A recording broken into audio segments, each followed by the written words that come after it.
I always say good morning and what's going on, everybody. Christian Ballard, sports journalist here at Ballard Sports Media. Hope everyone enjoyed the college football season. We got a lot of videos that are planned that we're going to try our best to get out for you guys very soon. We want to start today, though, with this one here talking the SEC, talking up the quarterbacks.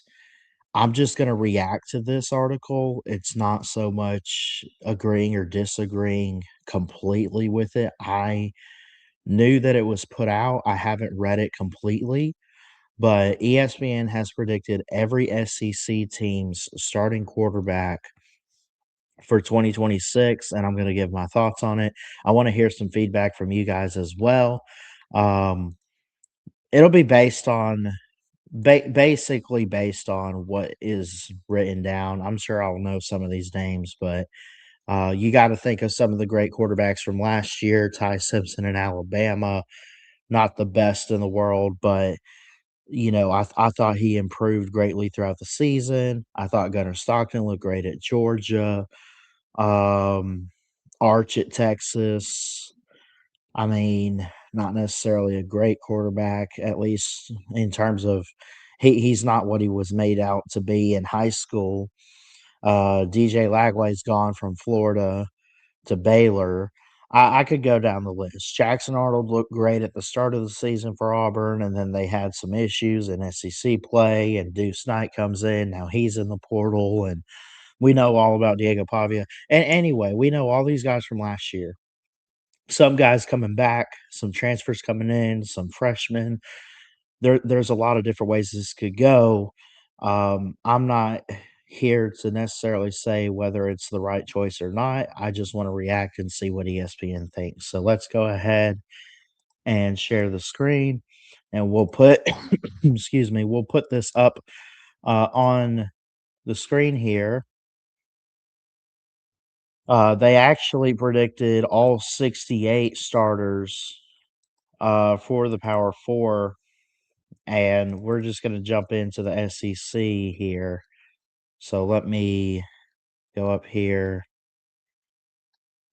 jump to a conference, SEC. Okay. So for the SEC, we start with my Alabama Crimson Tide here.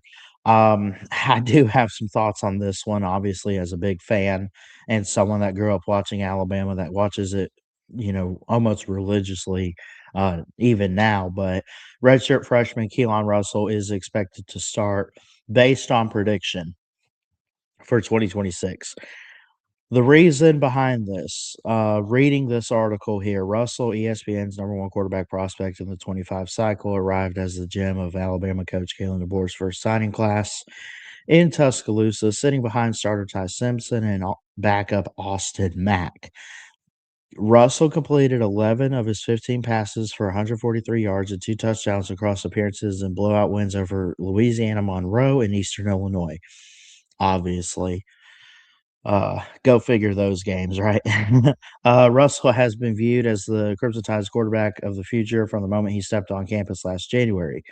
With Simpson heading to the NFL, he has a clear path to the starting job in 2026, provided Russell can edge Mack and the relative experience of the fourth year passer. Now, I'll stop there with reading and just kind of give my take. I don't care who starts necessarily on a yearly basis for Alabama. I just want to see the team win, compete, and be dominant. Whoever the coach thinks is the better option at quarterback, I'm not going to always defend it, but 9 times out of 10 at a place like Alabama with Nick Saban, with Kalen DeBoer last year and Ty Simpson, the year before with Milroe, I mean, you kinda have to roll the dice there, you have to give them a shot, but, um, for me, for 2026 for Alabama, I would love nothing more than to see the freshman Keelan Russell get out there. What I think's gonna happen, though, is they'll roll the dice on Austin Mack, um, for a couple different reasons. I mean, you got Ryan Grubb at OC, and keep in mind Austin Mack was a transfer out of the portal from Washington, came over with Kalen DeBoer and Ryan Grubb. So, do they stick to the guy that they probably know a little bit more from what they saw at Washington? Do they do that? At the same time, if you were to go with the most talented guy on the roster, it would probably end up being Keelan Russell. I think they also have a guy in there from the signing class in Jet Tamala, who was a four-star quarterback at Iowa State and then flipped his commitment to Alabama. I think he's in there too, but I don't know if that's a guy you want to take a chance on this early in his career in year one. But overall for Alabama, I would just say that, best of luck to whoever wins the job. I would love to see Keon Russell, but overall, I just want to see, who's going to perform best in spring at the spring game and everything when it comes around to spring practice and everything. And then we'll evaluate even more after that. That goes for every team on this list. But let's see who's next here. Arkansas, KJ Jackson, three-star recruit from Alabama. He's been there a couple years. KJ Jackson has. Taylon Green is gone. Um, AJ Hill is a top 100 recruit. He's going to be competition from the 2025 class, 51 snaps while redshirting in his first season at Memphis. And he followed some coaches over to Arkansas. Again, I don't really have much thoughts on every team, but I remember seeing KJ Jackson last year and hearing good things about him. I know Arkansas is not necessarily that team that you look at and say, just pick a quarterback or pick the right quarterback and we'll be good. It's more to it than that for Arkansas, but it does start at quarterback no matter where you're at. And the first step to getting back on track with Arkansas is to pick the right quarterback. So I would assume KJ Jackson is the guy there. Now, this one I could probably talk to you about. Byron Brown, the South Florida transfer for Auburn. Um, yes, should be no question. Jackson Arnold is gone. You have a new head coach in Alex Golish, who I think is amazing. I think he's going to do great things at Auburn. Of course, you know, I've said that about a couple different Auburn coaches. I was never high on, who was that guy? Brian Harsin from Boise State. And then Hugh Freeze came in. I said he knows the SEC, and then he flunked it up. But I'm actually high on Alex Golish. I just it's the transition to the SEC that worries me. But Byron Brown comes in with him, and he should be good to go for Auburn. Um, Deuce Knight transferred. They have a transfer from Stanford in Ashton Daniels. I'm trying to think of that one. Did he go to Stanford or did he come from Stanford? Anyway, they have a couple different guys they can roll with. But when you bring in a guy that trusts his head coach, that the head coach trusts him, and you bring him from the portal, who's had a ton of experience on the college level, like Byron Brown, for Auburn's sake, get him out there, get it rolling, and see what he can do. So I kind of like that option there for the Auburn Tigers uh, with um, with Byron Brown. He's a redshirt senior, South Florida transfer. Okay, Georgia Tech transfer Aaron Philo, Ron, Florida Gators as a sophomore. I got to read this one a little bit. Trammell Jones comes back for the Gators. The only thing about Florida for me personally, I only knew DJ Lagway because it was him or nothing. If he was healthy, he was going to be out there. He was a five-star recruit. A lot of people loved him. Florida gets him. We said, okay, we'll see what happens. And it didn't work out. Now he's in the portal. Maybe he's picked out of school. Y'all can help me out with that. I don't know. Haven't really seen much on him, but uh, why? Excuse me. Why Aaron Philo will start as a redshirt sophomore for Florida. Florida didn't get the traditional quarterback package deal. Philo played for the new Gators OC Buster Faulkner as Georgia Tech's backup to Haynes King the past two seasons. He understands Buster Faulkner's scheme, drew very good reviews while at Georgia Tech, where he filled in several times for King and started a game this past season, passing for 373 yards. He's 6'2", 220. He was 59 of 102 for 938 with 2 touchdowns and 3 picks, 95 rushing touchdowns and a score on the ground at Georgia Tech. He, yeah, okay. So, and then it goes on to say that Florida's just missing a quarterback. They're missing a lot more than a quarterback, I promise you that. But at the same time, I get that sentiment. They're they are in a position where they have to rebuild trust at the quarterback position. They thought it was gonna be DJ Lagway, and it wasn't. They really haven't had a much of a good quarterback, even Graham Mertz from Wisconsin that came in, like, 2, 3 years ago, I wasn't really impressed with. Have they God, has Florida fallen off that much? Have they not really had a good quarterback since maybe Kyle Trask of 2020?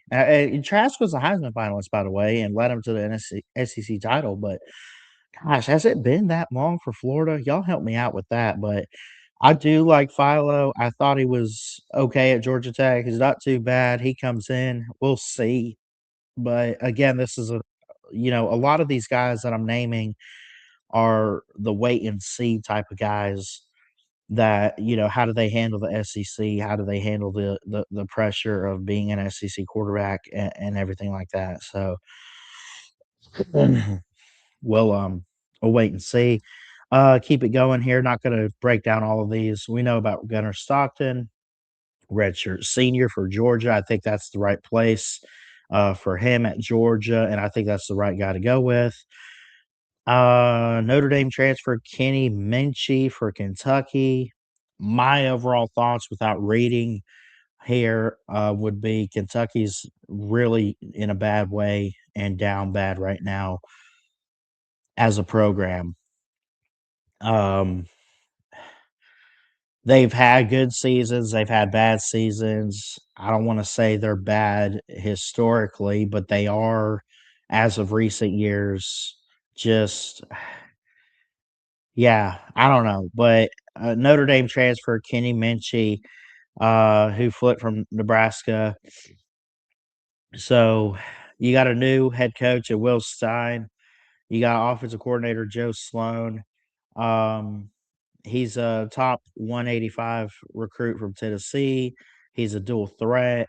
He completed 23 of 29 in limited work with Notre Dame. So, there is potential there for this Kenny Minchie quarterback, but we got to see it. And again, this is one of those situations for Kentucky where you basically are bringing in a guy for again, not historically bad program. Kentucky, more so a basketball school, but still has good football tradition and everything like that. Um, But it's been a minute. It's been a hot minute since we could say they had that go-to quarterback and breakout offense. They need that this year with Kenny Minchie. Can they do it? We'll find out. Sam Levitt. Sam Levitt for LSU. I think this is gonna be great. I think he's gonna look really, really good for Lane Kiffin. Lane Kiffin's offensive guy, gonna be calling plays, I'm assuming. Number 3 quarterback overall player really in the transfer portal ranking. He helped Arizona State to a championship, uh, conference title really in 2024 and a playoff appearance. Um, that fall, he was a freshman. He set the Arizona State record for total offense, 3,328 yards, 24 touchdowns, only 6 picks with 443 rushing and 5 scores. Wasn't as sharp this past year, but I would say this, I think there was some issues and a couple guys left Arizona State, so, kinda like Cam Skattebo, who's with the Giants in the NFL right now. I felt like there were just some key pieces missing for Sam Levitt. He enters the portal, wants another shot, wants to go somewhere, and I feel like with LSU and Lane Kiffin, again, a team we'll preview in our team previews down the road. We'll have to look at overall. But if Lane Kiffin's really going to rebuild LSU, I feel like getting a portal quarterback's the way to go. And I feel like Sam Levitt could possibly be that guy that could help him in big ways. So, Kamario Taylor for Mississippi State, which, by the way, regarding Mississippi State, I did get an email from Mark that they have let me go at the voice of college football, at least for Mississippi State. Want to just say how much I love and appreciate you guys for the opportunity, though, and I'll continue to watch and support you guys.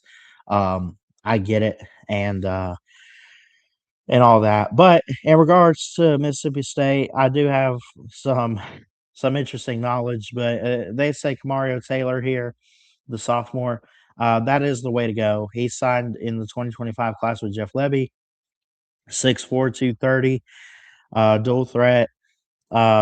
He had a couple of starts at the end of his season last year, 173, 2 touchdowns in the Egg Bowl, and then 304 total yards in the Dukes Mayo Bowl. Really stood out and stood up when Blake Shapen left, and Blake Shapen, of course, got hurt a couple times last season. Really more so in 2024, but Kamario Taylor coming in as a sophomore, I think is gonna be a spark for this Mississippi State offense. He's gonna look really, really phenomenal. At least we would hope and think.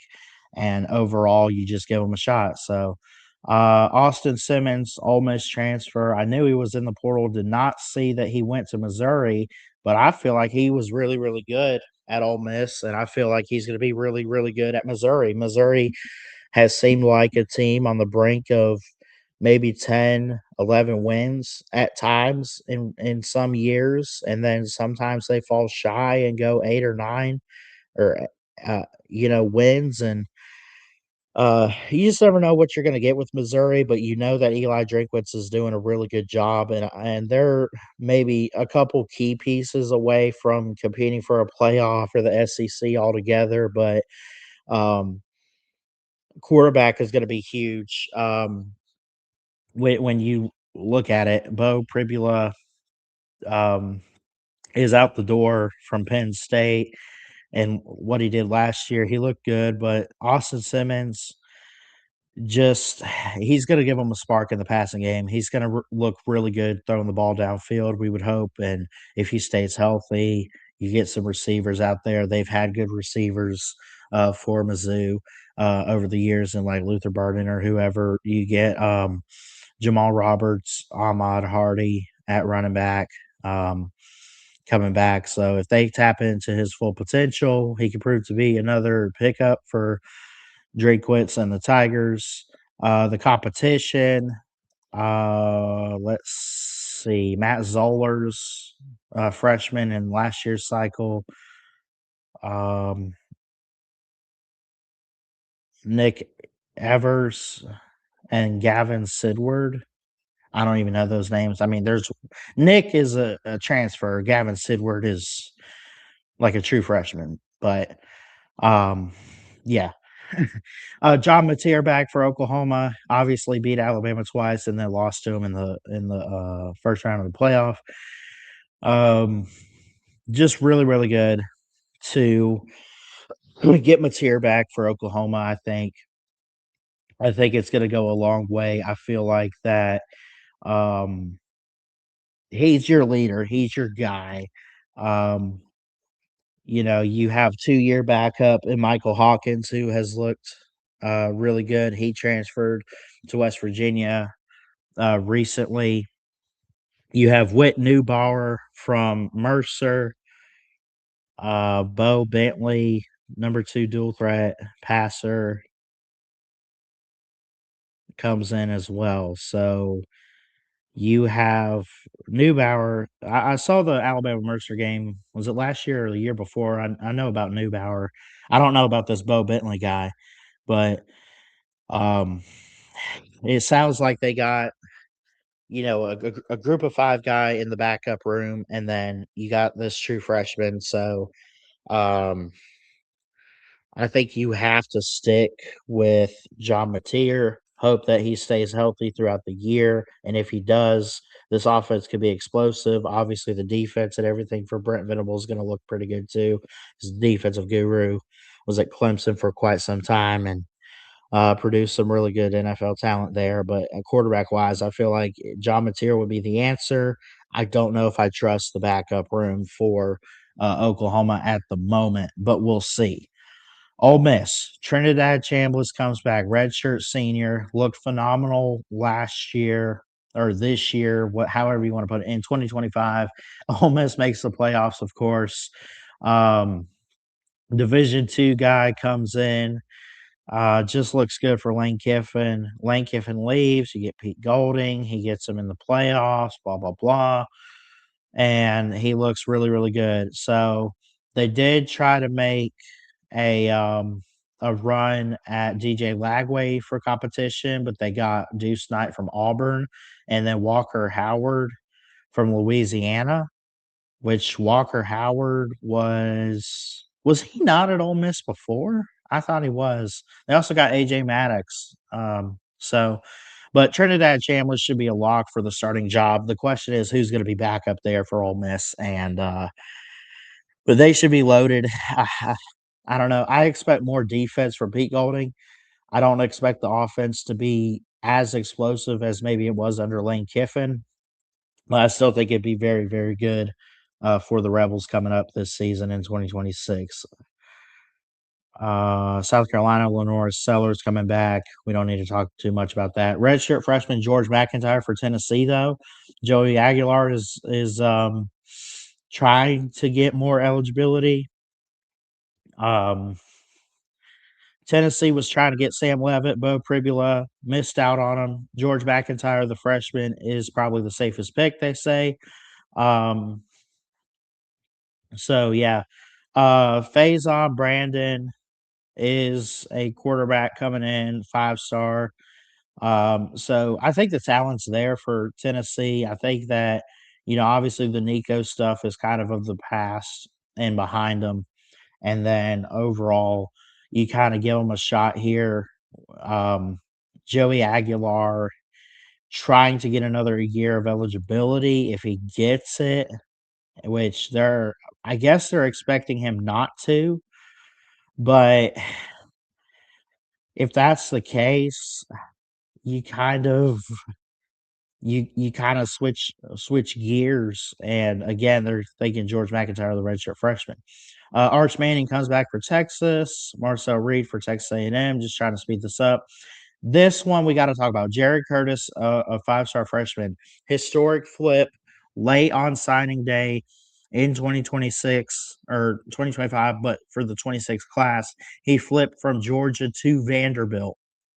I don't know how much they paid to get him, but but he was in Tennessee though. He was in Nashville at a Christian school. He had 9,500 yards and another 20 or 2,100 plus yards on the ground as a 4-year starter. Um, Kind of a different setup in terms of playmakers than what Pavia had, but Trey Richardson and Eli Stowers, the tight end, going to Louisville. Did not know that. Curtis is the Commodores' Week 1 starter. The program's October 3rd trip to Georgia could present a especially juicy early matchup. The competition he has, though, is Blaze Berlowitz, who appeared in 6 games total 2 season with the Commodores. Jack Elliott, a sophomore, the other scholarship quarterback on Vandy's roster. He's a sophomore, and not much really to say on that. Okay, I think we got it all. That's a long video, about 25 minutes, but thank you so much for those that watched this whole thing. I know I kind of reacted more so than giving my 100% take on all this, but I want to hear from you guys. Want some feedback? I'll reply to you um, and everything like that. But ESPN predicting every SEC team starting quarterback for 2026. Just to give my thoughts on it. Again, there's competition at teams like Tennessee, Vanderbilt, uh, Alabama. there's Auburn, there's, I mean, almost everywhere. Missouri, although, let's be honest, I think with Missouri, Austin Simmons might be the guy you go with for them. So again, that was, just for the SEC teams. Some other teams, they predicted all 68 Power Four schools. Um, some other notable mentions. They think Julian Sand coming back for Ohio State will be the guy. Dante Moore for Oregon. Rocco Beck, the Iowa State transfer, comes over with Matt Campbell. What's he going to do at Penn State? That's going to be a fun team to preview down the road and look at. Um, so you look at the Big 12, DJ Lagway, Florida transfer to Baylor. So there's so much that goes into it. There's a lot of different schools out there with new quarterbacks this year, a lot of transfers. But let me know who your team is, who you think their quarterback's going to be, and overall how you feel about it. So I love y'all. Jesus loves you. Keep your head up. God bless. And we'll see you soon here at Ballard Sports Media.